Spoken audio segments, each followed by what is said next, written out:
Hello, and welcome to the This Happened Today in History podcast. I am your host, Mr. Miller. This podcast will cover a number of topics that happened on this date in history. Please visit the podcast webpage at thishappenedtoday.buzzsprout.com.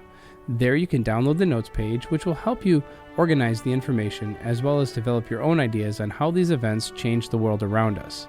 If you're interested in hearing more, please consider subscribing so you will not miss out on what happens tomorrow in history. Today is June 26th. The Kraft Music Hall was a popular musical variety program on NBC radio and television from 1933 to 1971. It was created as a way to promote Kraft products that were already featured in advertisements and in-store displays. The program featured King of Jazz Paul Whiteman as the orchestra leader and Ford Bond as the announcer. It was on this day on June 26, 1933 that the Kraft Music Hall debuted. The Kraft company was adamant about keeping the entertainment and advertising portions of the show separate so that only the announcer was allowed to read commercials. The commercials were very to the point and focused on one product throughout the day. Kraft Music Hall moved to the big screen television in 1958 with every show featuring a guest entertainer. The show booked huge names like Bob Hope, Cary Grant, Humphrey Bogart, and Simon & Garfunkel. The show was successful overall but achieved its greatest success while being hosted by Perry Cosmo. The charter establishing the United States was signed on June 26th, or United Nations was assigned on June 26, 1945 at a meeting of the world's nations in San Francisco, California. President Truman signed on behalf of the United States, and just 6 weeks later, on August 8th of 1945, he signed the legislation ratifying the U.S. commitment to the UN, the first country to do so. Why is the creation of the United Nations listed in a calendar of significant events in conservation and environmental matters? Over its 70-plus year history, the United Nations has grown to encompass a vast network of treaties, conventions, and organizations focused on sustaining nature. The UN is most familiar to us as a global political organization. It operates out of the iconic campus at New York City. Therein, the General Assembly meets to make decisions in support of world peace. Many people disparage the UN's ability to help, but we have not experienced a world war since its creation.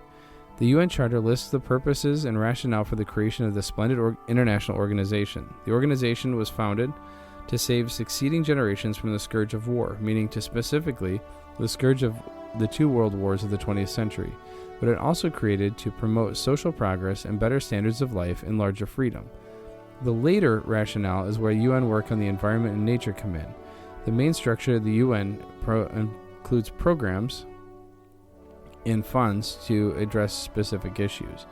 For the environment, these include three primary groups: the UN Development Program, incorporating sustainability as a fundamental element of economic and social development, the UN Population Fund, which works to control human population growth, and the UN Environment Program, working to promote the wise use and sustainable development of the global environment.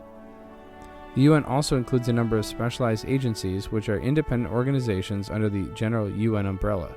For the environment and natural resources, these include the UN Educational, Scientific, and Cultural Organization, which protects historical, cultural, and natural sites around the world, Food and Agricultural Organization, which fights hunger not only through traditional agriculture but also through fisheries and forestry, and UN World Tourism Organization, which promotes sustainable, accessible, and responsible tourism.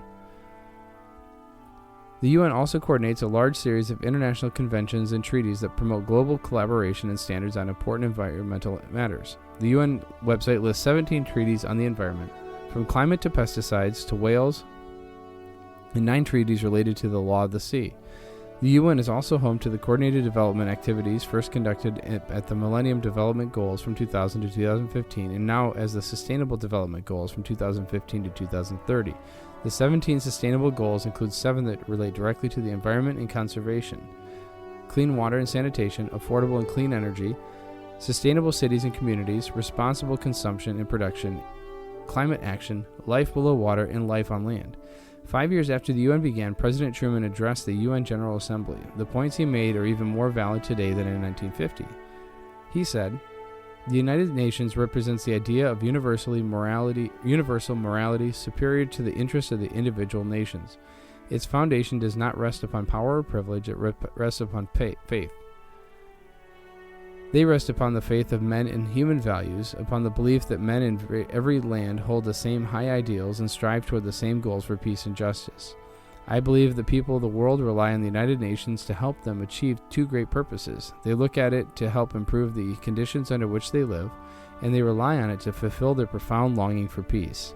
These two purposes are closely interwoven. Without peace, it is all impossible to make lasting progress toward a better life for all.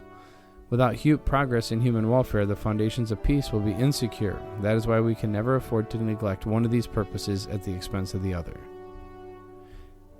And then finally, in 1974, the Universal Product Code, or UPC, was scanned for the first time when a pack of Wrigley's chewing gum was rung up in Troy, Ohio. The Spectraphysics Model A price scanner was one of the first scanners installed in 1974. A helium neon laser in the unit projected a beam onto a rotating mirror and through a glass plate. Light reflected from the code could be detected by a photodiode, and the system matched the signal information in the database to identify the product. Much of the credit for this everyday technology is given to Norman Joseph Woodland, one of the inventors of the barcode. Woodland is said to have come up with the idea for the codes while at the beach. A military veteran who worked on the Manhattan Project during World War II, Woodland was focused on how Morse code was used to send information electronically. He then started to draw dots and dashes in the sand similar to the shapes used in Morse code, and after pulling them down with his fingers, producing thin lines resulting from the dots and thick lines from the dashes, he came up with the concept of a two-dimensional Morse code. He shared the idea with his Drexel Institute of Technology teaching and graduate study peer Bernard Silver. Patent 2,612,994 classifying apparatus and method was granted to them on October 7th of 1952, covering both linear and circular bullseye printing designs, and there are pictures included. Woodland worked at IBM at the time and wanted the company to develop the technology. Doing so was not commercially feasible, and the patent was sold to Philco in the year it was granted. It was then sold again to RCA the same year. RCA attempted to develop commercial applications through the 1960s until the patent expired in 1969. Finally, the National Association of Food Chains gained interest and began work on a uniform grocery product code. IBM got back in the game in 1971, and Woodland, who is still with the company, played a key role in developing the UPC. IBM developed electronic cash registers run by their computers to work with the new system. As a barcode use has become more widespread, development of a system that could hold more information than the 20 alphanumeric characters began at Denso Wave Incorporated in Japan. The company announced the release of its Quick Response Code, or QR code, in 1994. It became popular in commercial production and shipping, and eventually for consumers as more users carried mobile phones that could scan the code to access a website. The system may have been ahead of its time for consumer use initially, but is expected to be more in use in social media and AR applications in the future. You have been listening to the This Happened Today in History podcast. I thank you for listening, and I hope that you have enjoyed learning about historical events from the past.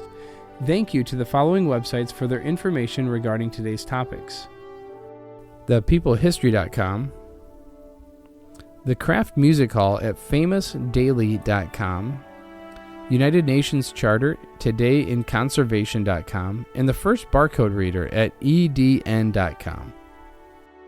The music used as the background track for this podcast is Americana, created by Kevin MacLeod on Incompetech.com.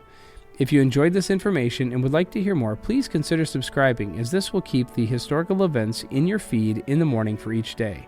I hope you have a great day.